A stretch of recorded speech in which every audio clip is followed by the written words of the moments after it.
भारत पाकिस्तान तनाव के बीच आज होगी मॉक ड्रिल। गृह मंत्रालय की तरफ से जारी किया गया सर्कुलर। केंद्रीय गृह मंत्रालय ने सभी राज्यों को मॉक ड्रिल करने को कहा। देश भर के 244 जिलों में मॉक ड्रिल का किया जाएगा आयोजन। इसका मकसद नागरिकों को युद्ध जैसी आपात स्थिति, विशेष रूप से हवाई हमले या अन्य हमलों से निपटने के लिए तैयार करना।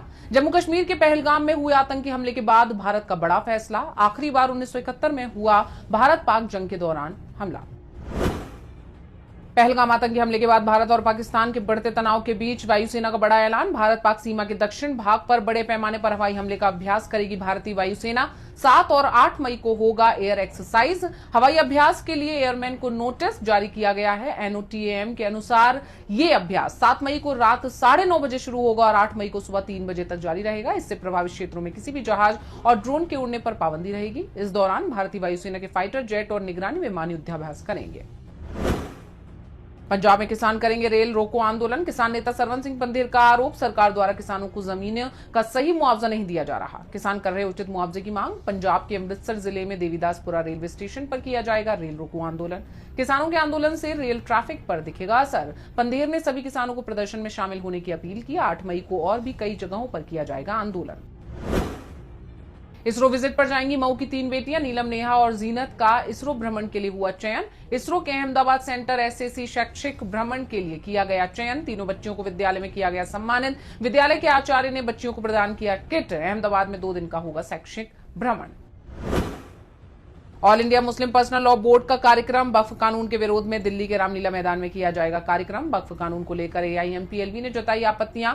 इससे पहले 22 अप्रैल को दिल्ली में हुआ था प्रदर्शन। देश में लागू नए वक्फ कानून पर हंगामा जारी। मुस्लिम समाज इस कानून के खिलाफ। एआईएमपीएलबी ने नए वक्फ कानून को बताया असंवैधानिक।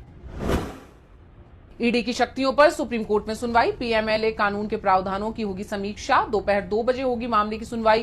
कोर्ट देखेगा कि लोगों के अधिकार सुरक्षित हैं या नहीं। सुप्रीम कोर्ट ने पीएमएलए के तहत ईडी को दिए पावर पर पुनर्विचार करने के लिए नई बेंच का किया गठन। जस्टिस सूर्यकांत, जस्टिस उज्जवल भुइयां और जस्टिस एनके सिंह की 3 जजों की बेंच करेगी इस मामले की सुनवाई। ईडी की कार्रवाई पर विपक्ष ने उठाए सवाल।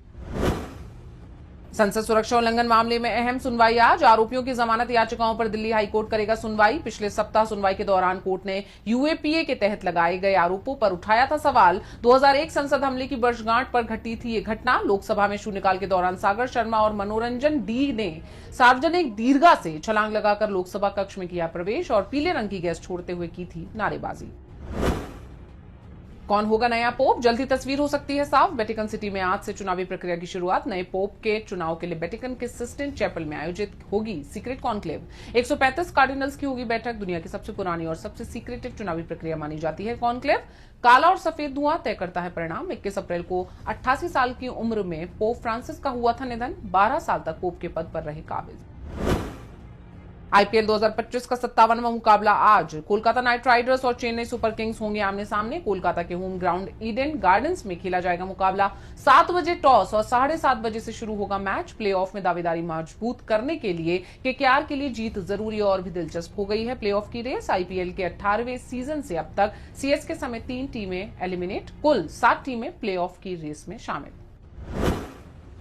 भीषण गर्मी से लोगों को राहत रहेगी बरकरार। दिल्ली एनसीआर में हल्की बारिश और गरज के साथ बौछारें पड़ने की संभावना। तापमान में मामूली गिरावट की उम्मीद। उत्तर प्रदेश, राजस्थान, गुजरात में भी बारिश की संभावना। उत्तराखंड में भारी बारिश और बर्फबारी का अलर्ट। महाराष्ट्र के कई जिलों में मौसम विभाग ने जारी किया येलो अलर्ट। मौसम विभाग के मुताबिक आज सौराष्ट्र, कच्छ में हो सकती है भारी बारिश। आंध्र प्रदेश के कुछ हिस्सों में हो सकती है बारिश।